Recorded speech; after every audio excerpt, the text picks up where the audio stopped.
The clock on the plaza wall clicked to 8 a.m. Like a single organism, the tide of people surged forward. Hundreds of feet hit the concrete in a rhythmic, hollow thud. They moved toward the glass towers with their heads down, eyes fixed on phone screens or the pavement ahead. Mark stood perfectly still against the cold granite of a pillar, a dead stop in a river of motion. He watched the revolving doors spin, swallowing the gray-clad figures one by one. For 10 years, he had been one of them. He knew the exact temperature of the lobby, the smell of the filtered air, and the precise moment of internal decay that set in by mid-afternoon. His hand drifted to his pocket. The paper was folded twice, its edges sharp against his palm. It was a single sheet of resignation that carried the weight of a decade of missed promotions and empty promises. A man collided with his shoulder, muttered a frantic apology, and sprinted to catch the elevator. Mark did not move. He watched the man vanish into the glass. The sequence was so predictable it felt like a mechanical loop. He gripped the letter tighter, feeling the texture of the paper, and took a breath that tasted of city exhaust and impending change. Mark stepped away from the granite pillar. He did not look back at the revolving doors. His pace was slow at first, then accelerated as he crossed the threshold from the financial district into the open sidewalk. The roar of the city traffic replaced the rhythmic clicking of shoes. He walked for blocks, watching the buildings grow shorter and the crowds thin out. His pocket felt lighter now that the letter was gone. A sudden, sharp realization hit him. His bank account was thin, dangerously so. The safety net of a bi-weekly paycheck had evaporated the moment he chose to walk. He stopped at a crosswalk, watching a delivery truck rumble past. There was no plan for tomorrow, only the absence of today's schedule. A cold wind blew down the street, and he pulled his chin down into his collar. The initial surge of adrenaline began to settle into a steady, pulsing nerves. He checked his phone. No emails, no alerts. For the first time in 10 years, the silence of his device was not a problem, but a blank canvas. He turned a corner, leaving the glass towers behind him, and headed toward the outskirts of the city where the rent was low, and the future was entirely his own to construct. The room was barely large enough for a desk and a chair. Light filtered through a single window, illuminating dust motes that danced in the stagnant air. Mark cleared the space, pushing aside outdated mail and empty coffee cups. He opened his laptop, the screen glow the only source of focus in the dim space.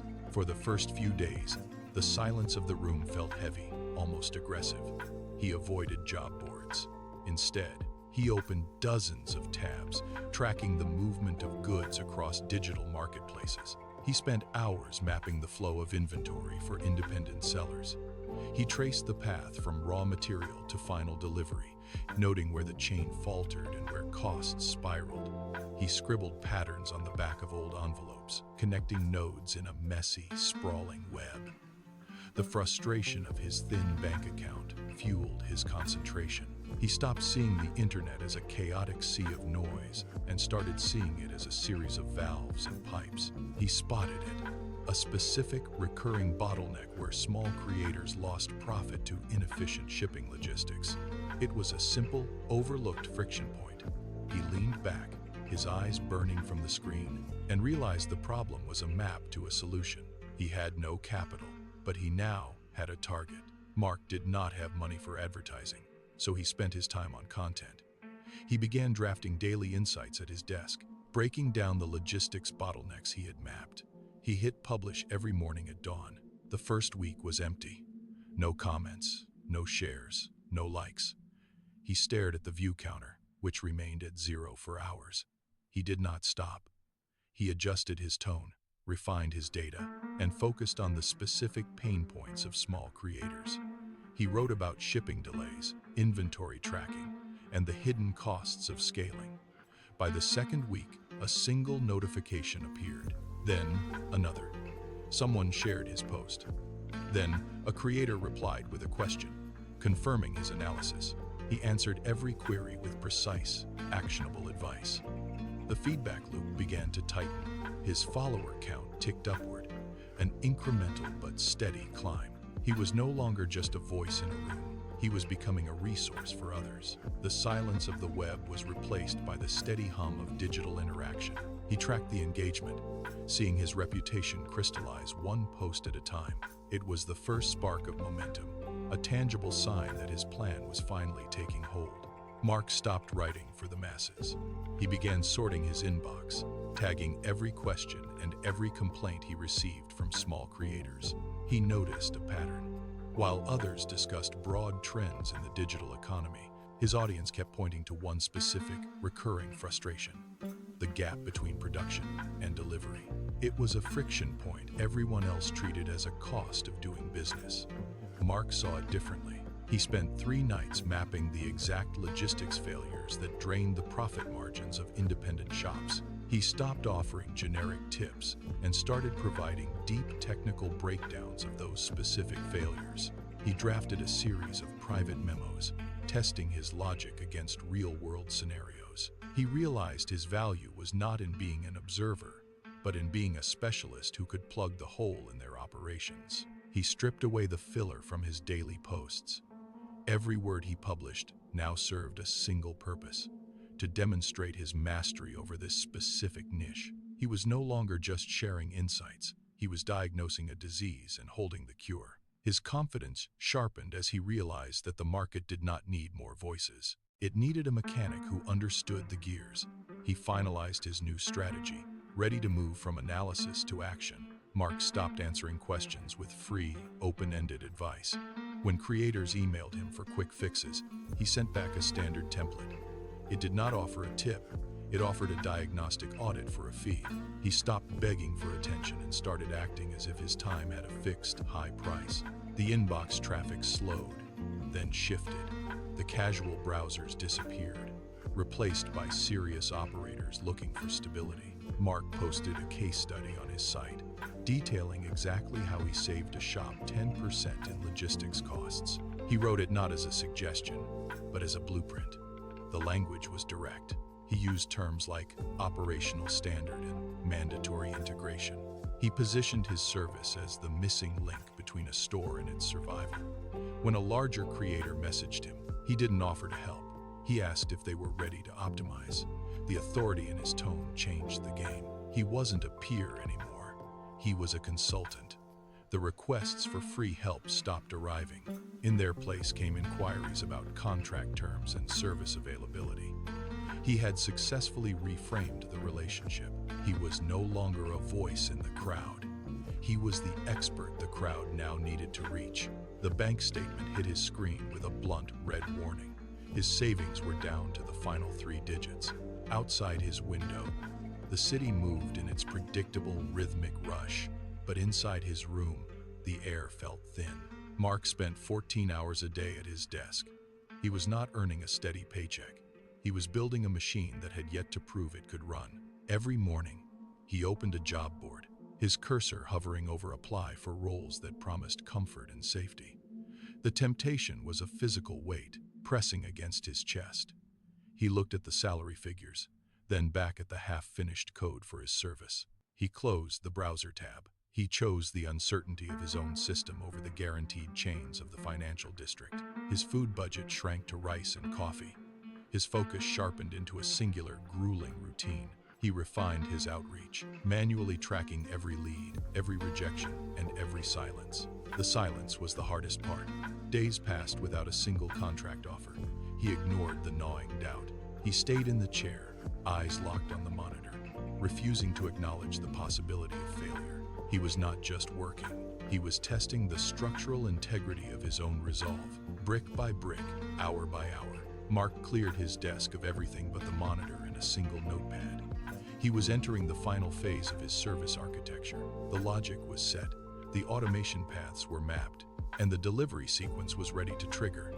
He ran the final simulation, watching the data flow across the screen. At exactly 3 a.m., the terminal flashed a red error code. A loop in his outreach script had stalled, threatening to crash the entire connection. His pulse spiked. He leaned in, fingers flying across the keys, stripping away layers of unnecessary code to isolate the failure. The room was silent, save for the hum of the cooling fan and the frantic clicking of his mouse. He traced the bottleneck, rewrote the command, and forced a hard reset. The system rebooted. The progress bar crawled forward, second by agonizing second, until it locked into place. The service was stable. He checked the permissions one last time, verifying the entry points and the automated response triggers. He walked to the window and looked out at the pre-dawn horizon. His savings were gone, his energy was spent, and his entire future was now contained within the lines of code he had written. He sat back, took one steadying breath, and prepared to go live. Mark clicked the button. The command was sent. He watched the cursor blink in the empty terminal window, waiting for the first ping of a response. 1 minute passed, then 10, then an hour. The silence in the room was absolute, a heavy, suffocating weight that pressed against his temples. He paced the length of his small room, his footsteps muffled by the floorboards. He stopped to check his inbox, finding nothing but automated notifications and empty server logs. The doubt he had suppressed for months began to surface. Had he misread the market? Was his logic flawed? He sat back down and refreshed the page again. Still nothing. His fingers drummed against the desk, the sound sharp and erratic in the quiet. He looked at his bank account balance on another tab, a number so low it felt like a countdown. The pressure in his chest tightened.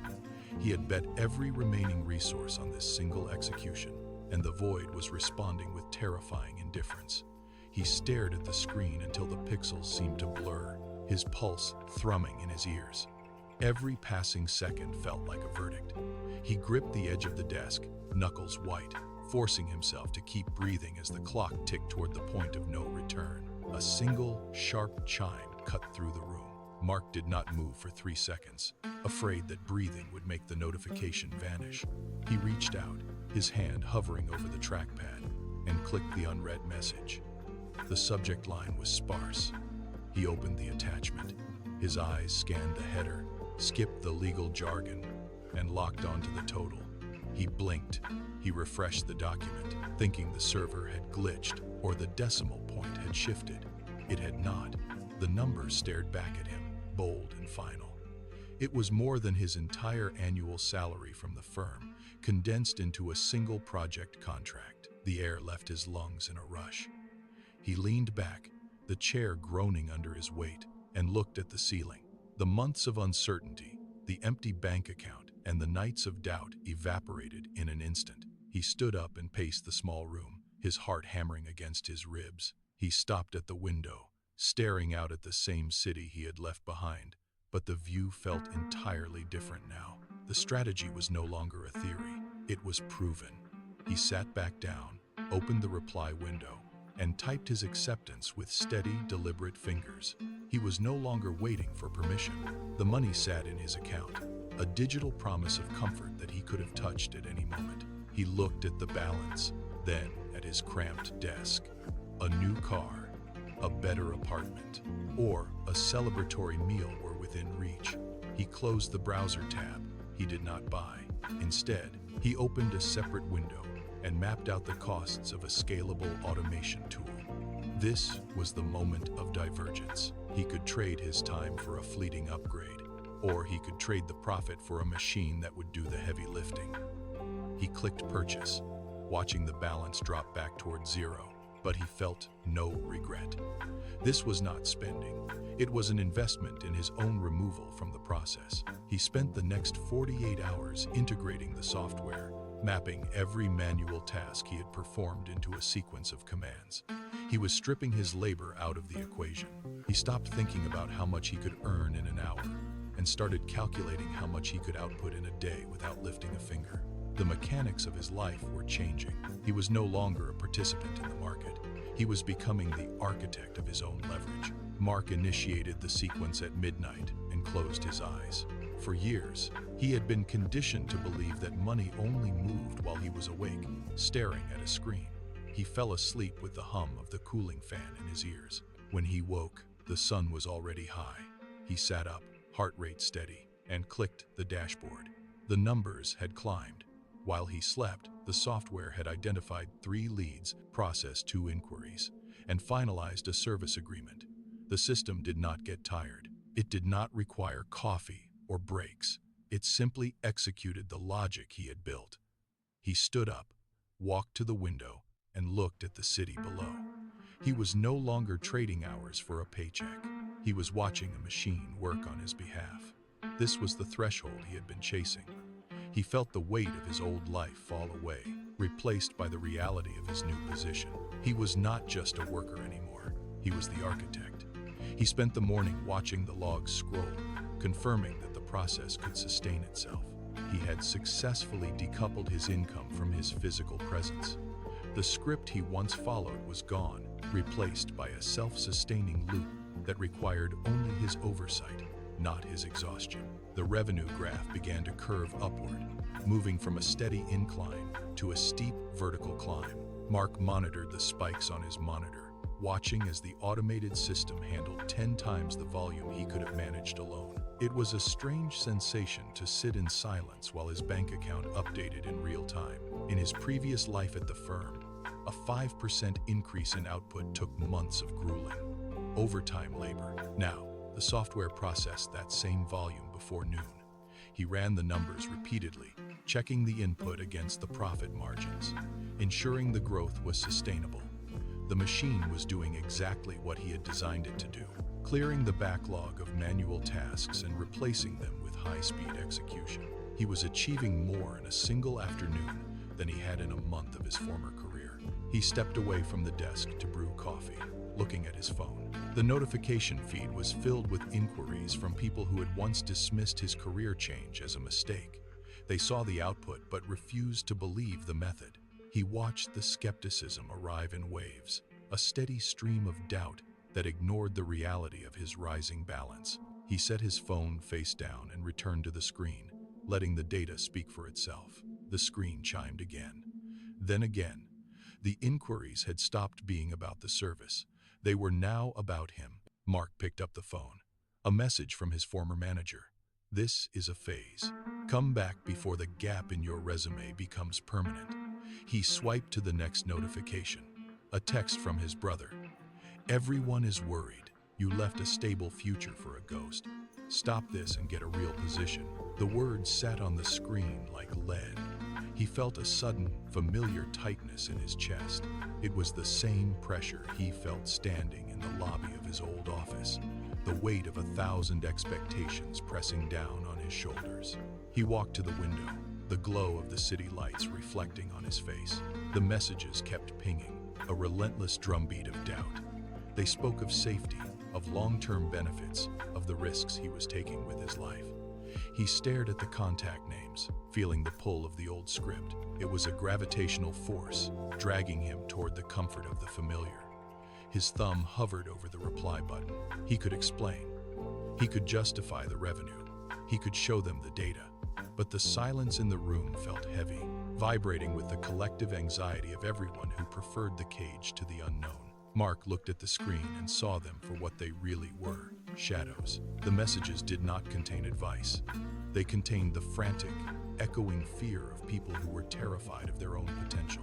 His former manager, his brother, his peers, they were not worried about his future. They were protecting their own status quo. The realization hit him with the force of a physical blow. Their doubt had nothing to do with his performance or his logic. It was a mirror reflecting their own inability to move. He stopped hovering over the reply button. He did not need to justify his success to people who refused to see it. Mark pressed the delete icon. One by one, the warnings vanished.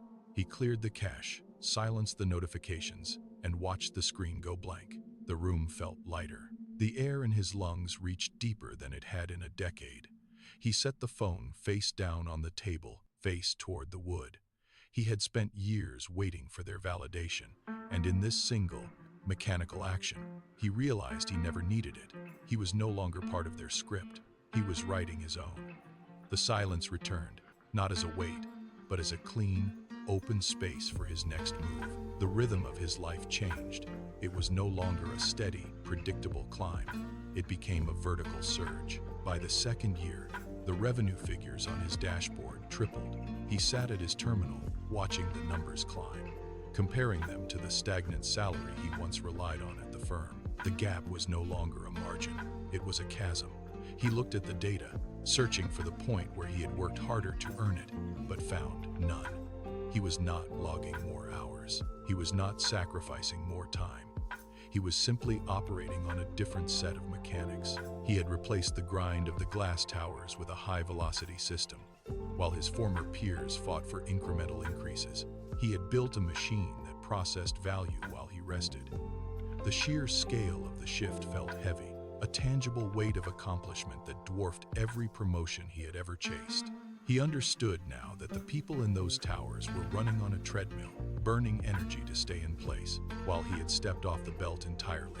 He owned the engine of his own production, and for the first time, he saw the total distance between where he was and where he had been. Mark did not just watch the numbers, he directed them.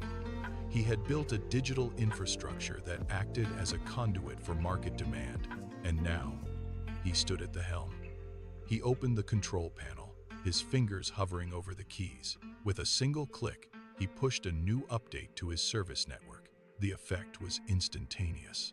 Across the digital landscape, his system processed thousands of transactions, routing value directly into his accounts without his manual intervention.